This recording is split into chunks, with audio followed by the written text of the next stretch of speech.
درخت کو دیکھو، جس پتھر کو دیکھو، وہ کیا کہہ رہا تھا؟ السلام علیکہ یا رسول اللہ، السلام علیکہ یا رسول اللہ۔ اللہ فرماتے ہیں وما اصابکم من مصیبت فبما کسبت ایدیکم، تم پر جو بھی مصیبت آتی ہے تمہارے اعمال کی وجہ سے آتی ہے۔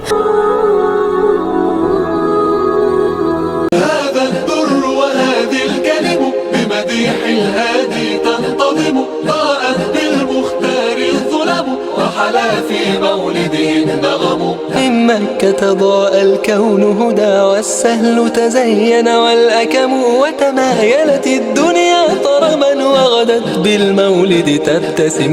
بسم اللہ الرحمن الرحیم۔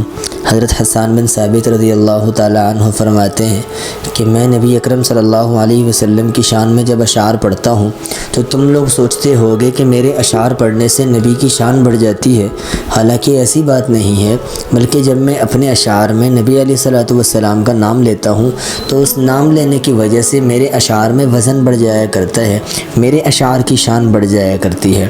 صحابہ رضوان اللہ تعالی علیہم اجمعین نبی اکرم صلی اللہ علیہ وسلم سے بے حد محبت فرماتے تھے۔ صرف صحابہ ہی نہیں بلکہ درخت بھی، پتھر بھی، پہاڑ بھی، زمین بھی، یہ سب نبی علیہ الصلوۃ والسلام سے محبت فرماتے تھے۔ حضرت علی رضی اللہ تعالیٰ عنہ فرماتے ہیں کہ میں ایک مرتبہ نبی اکرم صلی اللہ علیہ وسلم کے ساتھ جا رہا تھا، میں نے کیا دیکھا کہ جس درخت کو دیکھو، جس پتھر کو دیکھو، وہ کیا کہہ رہا تھا؟ السلام علیکہ یا رسول اللہ، السلام علیکہ یا رسول اللہ۔ گویا پتہ چلا کہ پتھر بھی آپ علیہ الصلوۃ والسلام سے محبت فرماتے تھے اور درخت بھی آپ علیہ الصلوۃ والسلام سے محبت فرماتے تھے۔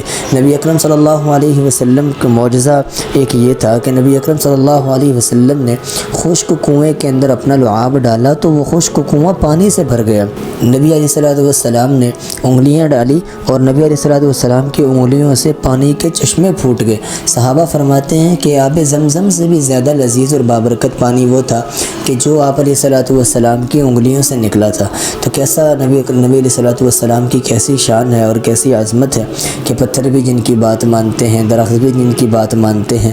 تو نبی علیہ الصلوۃ والسلام کی بڑی شان ہے، بڑا مقام ہے۔ نبی علیہ الصلوۃ والسلام دنیا میں آئے اور دنیا میں آنے کے بعد اللہ کا تعارف کروایا۔ اللہ کا تعارف صرف زبانی ہی نہیں کرایا بلکہ عملی زندگی کے اندر بھی کروایا۔ نبی علیہ الصلوۃ والسلام کے ساتھ حضرت ابوبکر صدیق تھے، ہجرت کا سفر تھا، غار میں داخل ہوئے اور کفار مکہ کو پتہ چل گیا، وہ تلاش کرتے کرتے وہاں بھی پہنچ گئے۔ تو حضرت ابوبکر صدیق رضی اللہ تعالیٰ عنہ گھبرائے، فرمایا یا رسول اللہ وہ تو کفار مکہ کو پتہ چل گیا، وہ تو ہمیں تلاش کرتے کرتے یہاں بھی پہنچ گئے۔ تو آپ صلی اللہ علیہ وسلم نے فرمایا لا تحزن ان اللہ معنا، ابو بکر گھبرا مت، اللہ ہمارے ساتھ ہے۔ یہ نبی علیہ الصلوۃ والسلام کا مشن تھا کہ نبی صلی اللہ علیہ وسلم نے دنیا میں آ کر اللہ کا تعارف کروایا۔ پھر ایک ایسی زبردست بات فرمائی حضرت ابوبکر صدیق سے، فرمایا کہ ابوبکر ان دو کے بارے میں تیرا کیا گمان ہے؟ اللہ ثالثہما، جن کا تیسرا اللہ ہو۔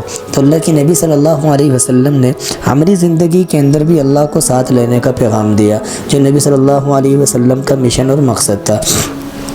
ایک مرتبہ نبی علیہ الصلوۃ والسلام درخت کے سائے کے نیچے سو رہے تھے، ایک کافر آیا اور آپ کی تلوار کو اٹھا کے آپ ہی کی طرف سیدھا کر کے کہنے لگا من یمنعک منی، اے محمد صلی اللہ علیہ وسلم آج آپ کو میرے ہاتھ سے کون بچائے گا؟ تو اللہ کے نبی نے فرمایا اللہ بچائے گا۔ اس نے پھر پوچھا من یمنعک منی، آپ کو میرے ہاتھ سے کون بچائے گا؟ تو وہ کہنے لگے اللہ بچائے گا۔ اس کے ہاتھ کانپے، ہاتھوں سے تلوار چھوٹی۔ اب اللہ کے نبی نے تلوار اٹھائی اور اس سے پوچھا من یمنعک منی، تو بتا تجھے میرے ہاتھ سے کون بچائے گا؟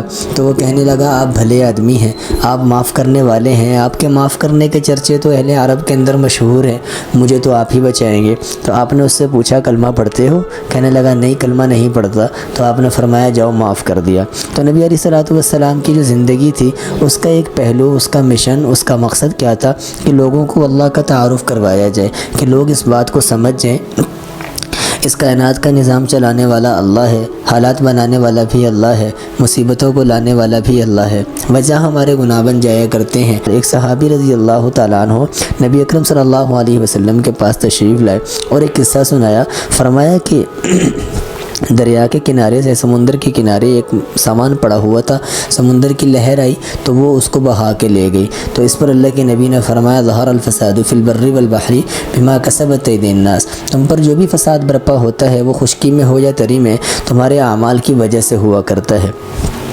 تو نبی علیہ الصلوۃ والسلام نے اللہ رب العزت کو ساتھ لینے کا ایک راستہ دیا۔ اللہ کے نبی نے فرمایا اللہ کو ہر مشکل وقت میں ساتھ لینا ہے، اور اللہ کا تعارف کروایا، لوگوں کو اللہ کی پہچان کروائی ہے۔ نبی علیہ الصلوۃ والسلام جب بدر کے میدان میں تھے، صحابہ بدر کے میدان میں تھے، تو ایک صحابی ہیں وہ فرماتے ہیں کہ میں اس وقت مسلمان نہیں ہوا تھا، میں پہاڑ پر کھڑا ہوا تھا اور پہاڑ کے اوپر سے ایک بادل آیا اور اس بادل کے اندر سے گھوڑوں کی آواز آ رہی تھی۔ تو میں نے مسلمان ہونے کے بعد نبی علیہ الصلوۃ والسلام سے پوچھا تھا کہ یا رسول اللہ بدر کے میدان میں پہاڑی پر میں کھڑا ہوا تھا اور میں نے اوپر سے بادل کو گزرتے دیکھا، اس بادل کے اندر سے مجھے گھوڑوں کی آواز آ رہی تھی، اور اللہ کے نبی نے اس پر اللہ کے نبی نے فرمایا کہ وہ اللہ کی مدد تھی، اللہ رب العزت نے فرشتوں کو بھیجا تھا ہماری مدد کے لیے، تو تمہیں آواز آ رہی تھی۔ ایک صحابی فرماتے ہیں کہ بدر کے میدان کے اندر عالم یہ تھا کہ میں تلوار چلا ہی نہیں رہا تھا، میں نے ابھی اٹھائی تو سامنے والا مر گیا، میں نے ادھر اٹھائی تو سامنے والا گر گیا، میں حیران تھا۔ اللہ کے نبی سے میں نے کہا یا رسول اللہ میں نے اس کو بھی مارا فلاں کو بھی، تو اللہ کے نبی نے فرمایا اسکت، یہ اللہ کی مدد تھی جو تمہارے لیے آئی تھی، یہ اللہ کی مدد تھی۔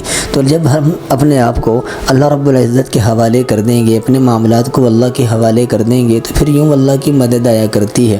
نبی علیہ الصلوۃ والسلام کا دنیا میں آنے کا مقصد ہی یہ تھا کہ لوگوں کو اللہ کی پہچان کروائی جائے، پیدا کرنے والا کون ہے؟ اللہ ہے، حالات بنانے والا کون ہے؟ اللہ ہے، ان اللہ یفعل ما یشاء، وہ اللہ ہے جو چاہے کرے۔